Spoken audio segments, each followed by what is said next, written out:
Hello everyone, welcome back to my channel. यहाँ पर हम वन नाइट स्टैंड का नया एपिसोड एक्सप्लेन करने वाले हैं। एपिसोड की शुरुआत होती है, हमें दिखाया जाता है वाह एक फ़ोटोशूट में रेडी हो रही होती है। दरअसल उसका आज बहुत सालों बाद मेन फीमेल लीड के तौर पर एक ऑडिशन था और वहाँ पर ऑलमोस्ट फाइनलाइज भी हो चुकी थी। आप लोग समझ सकते हो ये रोल उसे इसलिए मिला था क्योंकि टोए के साथ इसने पैचअप कर लिया था, क्योंकि कुछ देर बाद वहाँ पर टोए आता है, उसे देख के स्मेल करता है और उसके बाद फाबी स्मेल बैक करती है। मतलब इन दोनों में जो भी था सब कुछ फिर से नॉर्मल हो चुका था। और उसके बाद हमें ये दिखाया जाता है वाह अपना सब कुछ ओके करती है और उसके बाद ये अब शूटिंग के लिए रेडी हो रही होती है।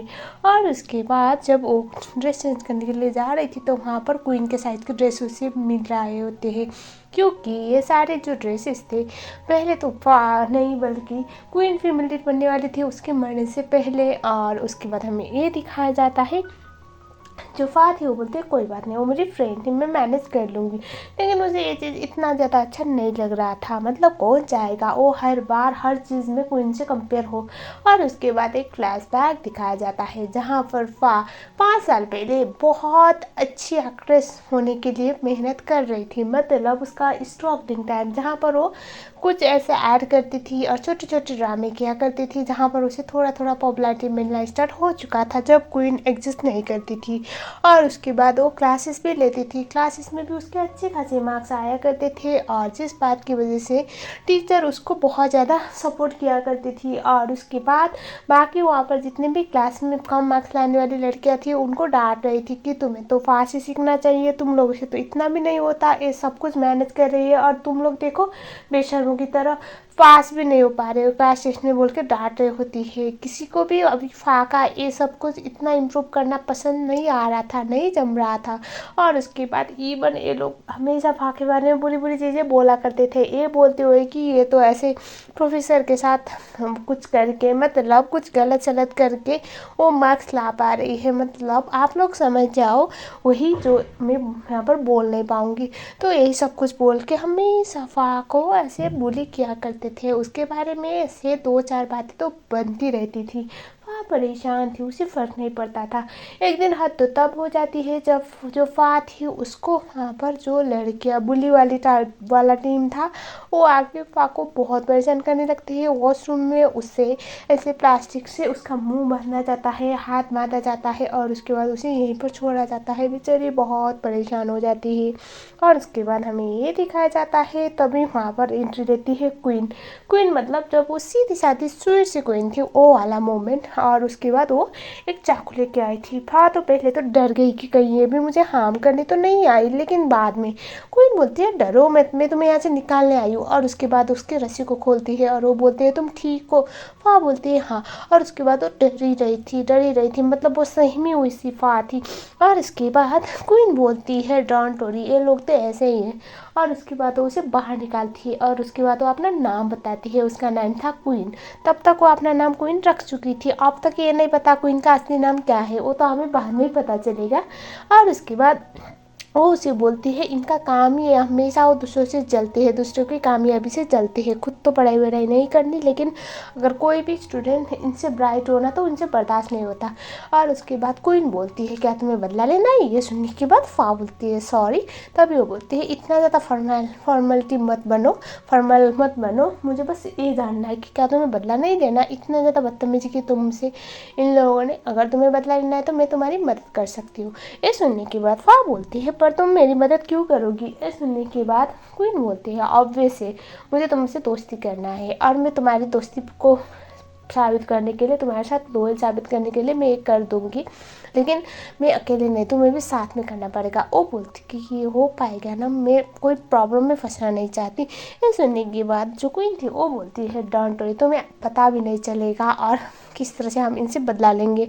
और उसके बाद जो क्वीन थी वो जाती है, पहले 3 लड़कियाँ थे जिन्होंने फा को बुली किया हुआ था। लड़की नंबर 1 जिसको अच्छा खासा सबक सिखाती है, पहले वो जाती है कैंटीन में जहाँ पर वो नाश्ता कर रही होती है। और उसके बाद वो पहले तो बोलती है मेरी फ्रेंड से माफ़ी मांगो, ये सुनने के बाद लड़की बोलती है मैं क्यों माफ़ी मांगूंगी। ये सुनने के बाद क्वीन बोलती है क्योंकि ये मेरी दोस्त है और तुम लोगों ने मेरी दोस्त को बुली किया हुआ है तो अब माफ़ी मांगो।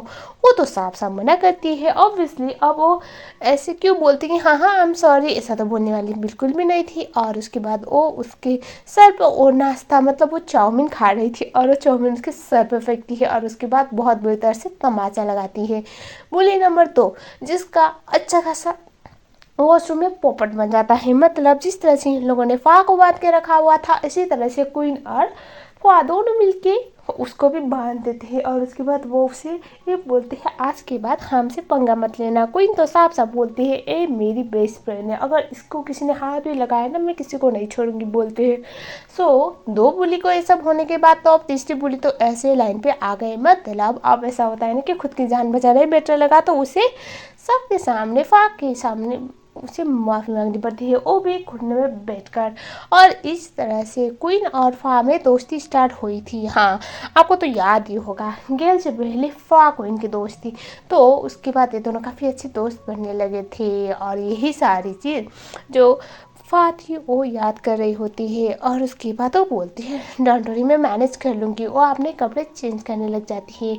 और उसके बाद हमें फिर से दिखाया जाता है जो क्वीन थी उसका ऐसे मीडिया में न्यूज़ ही आ रहा होता है जी। बस इतना परेशान था, इतना स्ट्रेस आउट था, इसने क्या सोचा था और यहाँ पर क्या हो रहा था जो उसे बिल्कुल भी बर्दाश्त तो नहीं हो रहा था। वो चाहता था किसी भी कीमत पे वो फा तक पहुँच पाए, लेकिन फा इस बार उसको फ़ोन रिसीव नहीं कर रही थी। इवन वो जब अपना टीवी ओपन कर रहा होता है तो तभी वो न्यूज़ देखता है जहाँ पर फा अभी नए ड्रामे की लीड एक्ट्रेस बन चुकी थी और अभी वो स्टार्ट करने वाली थी ड्रामे का शूटिंग करने का। और उसके बाद सब लोग उसे कांग्रेचुलेट कर रहे थे। और उसके बाद वो इतनी फॉर्मलों की बातें कर रही थी जो देख के तो शिवास का तो दिमाग खराब हो जाता है। फा से जब पूछा जाता है कि ये रोल तो पहले क्वीन को मिला था और जो आपकी बहुत अच्छी दोस्त थी तो अब आप उसका रोल खा रही हो। मतलब वही है ना, मीडिया वाले तो किस तरह से सेलिब्रिटी को पूछते हैं वही वाला फॉर्मेट यहाँ पे चल रहा था। ये बोल रहे थे कि आपने तो अपने फ्रेंड का ही रोल छीन लिया तो आपका कैसा लग रहा है, हाउ डज इट फील वाला क्वेश्चन जो सुन के फा बिल्कुल भी बहुत काम तरीके से बोलती है क्वीन मेरी बहुत अच्छी दोस्त थी, जो हुआ उसको तो मैं नहीं बदल सकती, लेकिन हाँ मैं क्वीन को बहुत याद करती हूँ, मेरी बहुत अच्छी दोस्त है, भले ही वो हमारे साथ ना हो लेकिन मैं उसे कभी भी नहीं भूल पाऊँगी। ऐसा वाला डायलॉग चिपका रही होती है। और उसके बाद वो बोलती है मैं अपने इस नए ड्रामे में बेस्ट देने की ट्राई ज़रूर करूँगी और लोग क्वीन को हमेशा याद करेंगे जिस तरह से मैं याद करूँगी, वो मेरे लिए बहुत स्पेशल है बोलती है। ये सुन के चिबास को बहुत ज़्यादा गुस्सा आ रहा था क्योंकि वो क्या सोच के यहाँ पर आया था और उसे तो अब बहुत कुछ बंद करना पड़ रहा था।